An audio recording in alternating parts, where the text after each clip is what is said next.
And welcome back to RGR Football. We're back. You know this guy. You hopefully know me. I don't know. This is Matt Derrick. How are you, Matt? I'm doing pretty well, Ryan. How about yourself? I'm good. Everything over at Chiefs Digest. That's where you got to go to get all the details that I'm going to skip over because I can't keep it all straight in my face. Anyway, it's fine.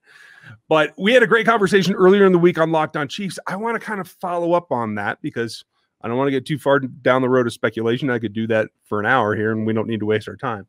But the thing that I'm starting to think about now, and I think a lot of the players are as well, is we're entering July now, and things are starting to turn. By the time you folks see this, it should be the 4th of July. We're recording a few days early because it's a holiday. But as that goes, this is where the players are starting to pay attention to. They've had their rest. A lot of guys are maybe out of town, out of the country, whatever, trying to relax. It's starting to ramp back up. And I think the way that this team in particular, who has quite a bit of a core that's played 40 games plus in the last 2 years, the way that they go about it, I think has to be different and has to be more concerned, I think, about the longevity of this season on top of the other two than maybe we've ever seen before. Does that ring with you? Yeah, it does. I mean, and I think we talked about this the other day. I mean, I think there's a commonality amongst the players on this Chiefs team who've been with the club for a couple of years now.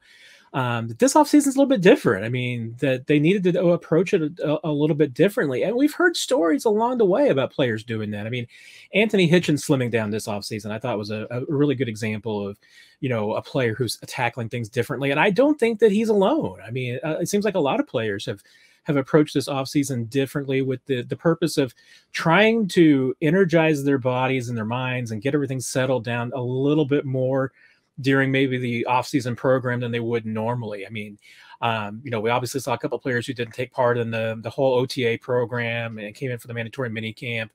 And now we're getting to the point where now it's back to work, because once you get past the 4th of July holiday, you're 2 weeks away from, the rookies and the quarterbacks reporting the camp, July 21st, 22nd, they hit the field.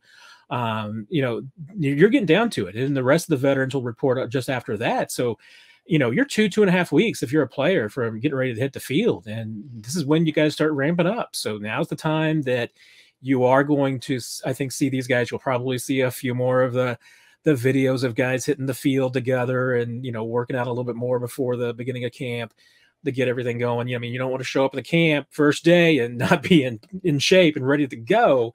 So you got to gear up. But I mean, I think that a lot of players on this team have approached things differently this year, both physically and mentally. Yeah, I think that's key. You can't hit camp cold. You have to be ready. You have to have gone through a little bit. But I take a look at what this preseason is going to be and think that Andy Reid might change the way that he does things. We talked earlier in the week about the schedule and things like that. But again, looking at how much they have to do for all of his stars, all of his guys that he relies on to be the core of this team, does that, in your opinion, given where Andy is, having finally gotten his champ, a little bit older, maybe not feeling top shape himself these days, we saw him with a cane in OTAs, etc. Do you think that it might lead him to take it a little bit easier on the physicality of this camp than maybe we've seen in the last couple of years? I think so. And some of that is just, what the new CABA allows them to do. I mean, one aspect is that, you can only be on the field for 4 hours a day, and so that means that, hey, the practices are going to be a little bit different. I think that, I think they're also just even, just changing the way that they do things a little bit in St. Joe when they do hit the field. I mean, I think you're going to be changing up the how long practices run and how long they're doing things in response to even just the weather and the heat. I mean, Andy believes in training camp as being that test. I mean, I think he still wants it to be that way because he still wants to push these players.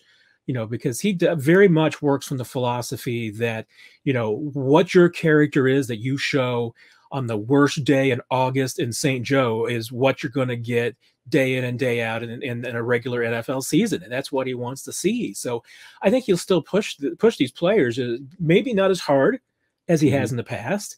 And honestly, you talk to, and maybe it's just some of the old timers, with their stories and all. But you know what? You do hear it. I mean, you hear it from some of the players who will say, hey, Andy Reid's practices are probably still the toughest in the league but they're not as bad as they were maybe 10 years ago. Ah. And so that's somewhat a little bit of maybe the league changing, but also probably Andy Reid changing a little bit too. I like that, and good for him. The game is changing. The game is even more so than, I mean, we've been calling it a passing league for what, 10 years, but it's even more so now. The rule changes, the amount of coverage that players have to play.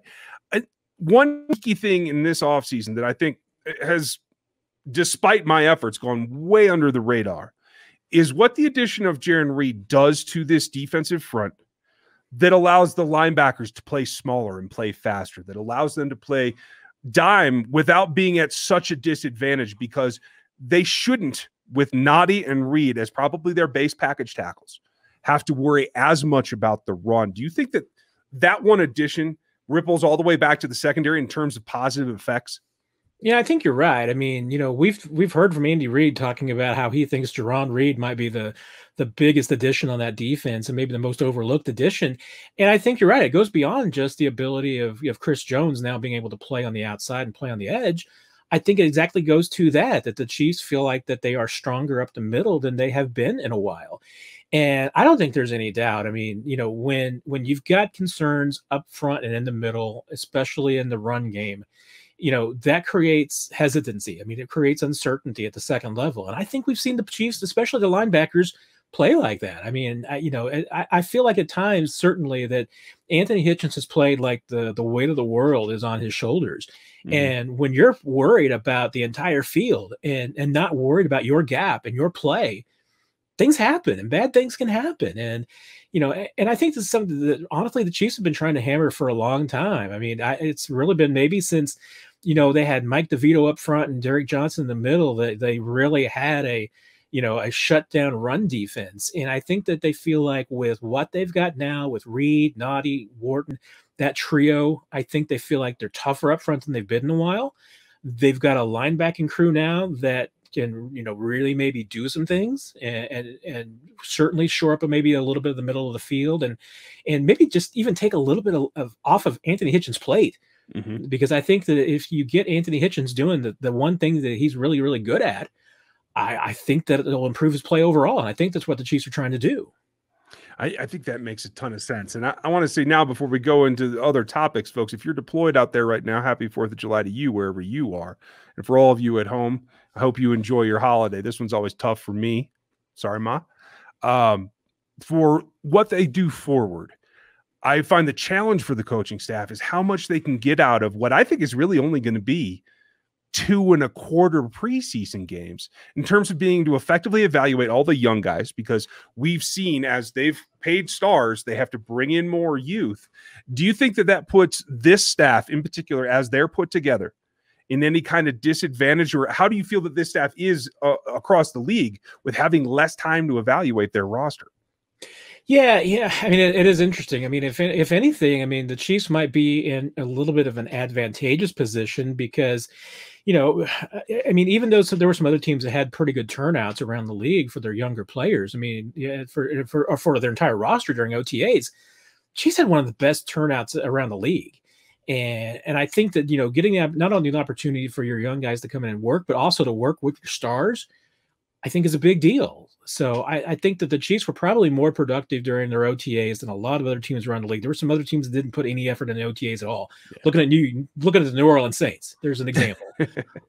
Don't feel like they need it at all, apparently.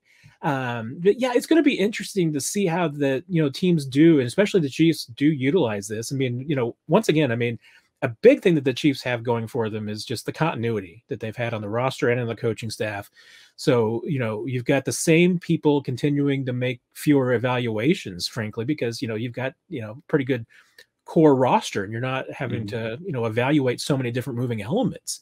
And you can really focus on trying to get the guys coached up. So, yeah, I mean, I still think that the Chiefs are probably in a pretty good position compared to other teams around the league. But it's also going to be a learning experience because I think that, yeah, I mean, this is a different preseason and I'm not sure that everybody's going to figure it out. If anybody does figure out how to run it correctly, year one, it's going to be Andy Reid. Yeah. I mean, that's who I put my money on.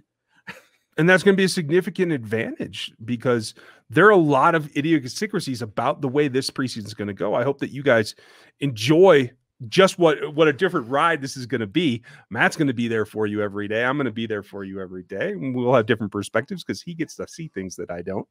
But I think it's going to be fun. I actually, in terms of like how you cover this team, it feels like it's going to be not as much access as you'd like, but it also feels like it's not going to be as in depth, as grueling a camp season for you.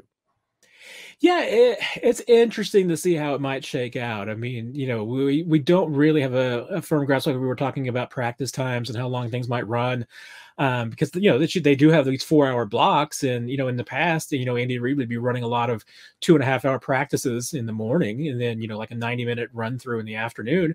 May still do that, but I wouldn't be surprised at the same time if that Andy does start maybe cutting down those practice times a little bit. Trying to just focus on good work rather than a lot of work. And training camp is going to be just an interesting, I think, experience overall. I mean, we're still kind of figuring out how it's going to work from a fan perspective, and how many will be let in, and how close you'll be able to get to the action, which I'm going to guess is a lot less closer than you used to be able to get. But it should still be, intriguing. Yeah, I mean, we're probably still not going to be able to get as much of the one-on-one access, which honestly, I mean, that's when you get the best stories. I mean, that's when you get the best quotes from players. It doesn't happen in scrums. It doesn't happen at podiums. It doesn't happen with, with all fairness to my radio and TV friends, with a bunch of microphones and cameras in the guys' faces. It happens in one-on-one conversations, and, we're still going to have fewer of those, which is still going to be the toughest thing about covering the league this year. Yeah, it seems like it's going to be a challenge. We'll have to supplement however we can, fine tooth comb at practice or whatever. But folks, Matt will give you all he has at Chiefs Digest. I'll give you everything we have here. Thank you for watching us today. Thanks for the time, Matt. As always, Ryan, thanks a lot. Happy 4th of July, everybody. Right? Sorry, I didn't mean to cut you up there. Enjoy your holiday. We're glad you're here. We'll catch you next time. Thanks for watching this video from the team at RGR Football.